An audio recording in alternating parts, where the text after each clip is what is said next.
Hi, this is Kala here. Welcome to my Golu. This year my theme is Kanyakumari and all the dolls have been handmade by me.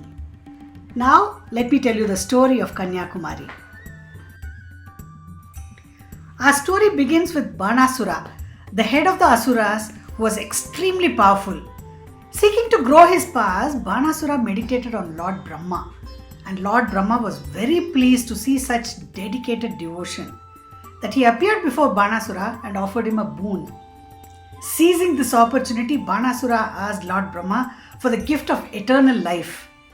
But Lord Brahma told Banasura that he could not grant that since death is universal, and instead he told Banasura that he would only be killed by a young unmarried woman. Banasura was very pleased since he didn't believe that a young girl would ever be able to defeat someone as strong and powerful as himself. With this newfound invincibility, Banasura sought to drive the Devatas, saints and sages out of heaven and claim Devaloka all for himself. He went on a rampage, torturing them.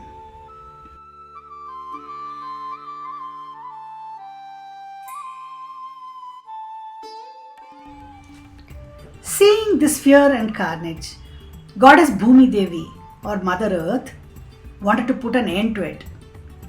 She visited Lord Narayana and asked for his help. Lord Narayana said that only Goddess Parashakti had the power to end this and to perform a yajna and surrender to her powers.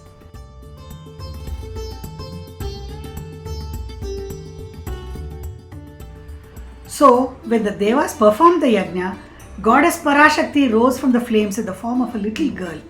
She assured the Devas that she would rid the world of evil forces championed by Banasura, and they had to wait patiently for the right time.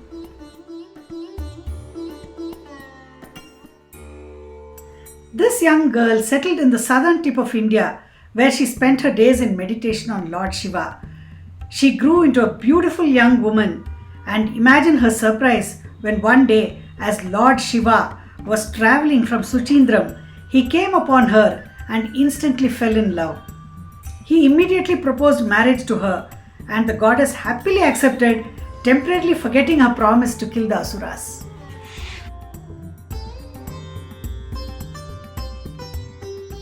Silently witnessing this, the sage Narada realized that if this marriage proceeded, the goddess would lose a chance to kill Banasura, as she would be a married woman. He approached the goddess to talk her out of the marriage and failed.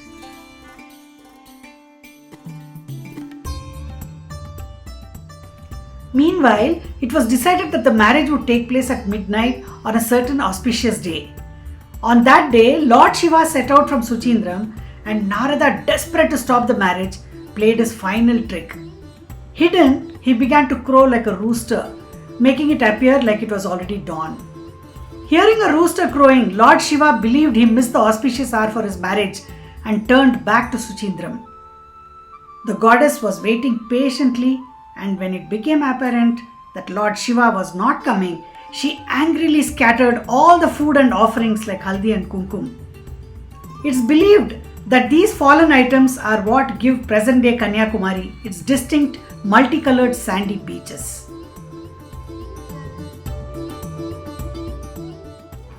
The goddess was heartbroken after this incident, and she set aside all her finery, resolving to spend the rest of her life in pious meditation on Lord Shiva.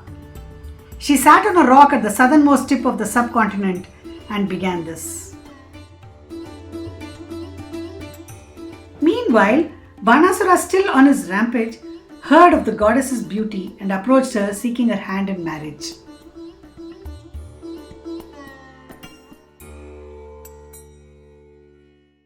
She refused, and when he persisted, enraged, the goddess threw her chakra at Banasura, killing him. As he lay dying, Banasura repented his sins and prayed to Goddess Parashakti to absolve him and anyone else who bathed in these waters of the confluence of the three seas. This belief carries on even today.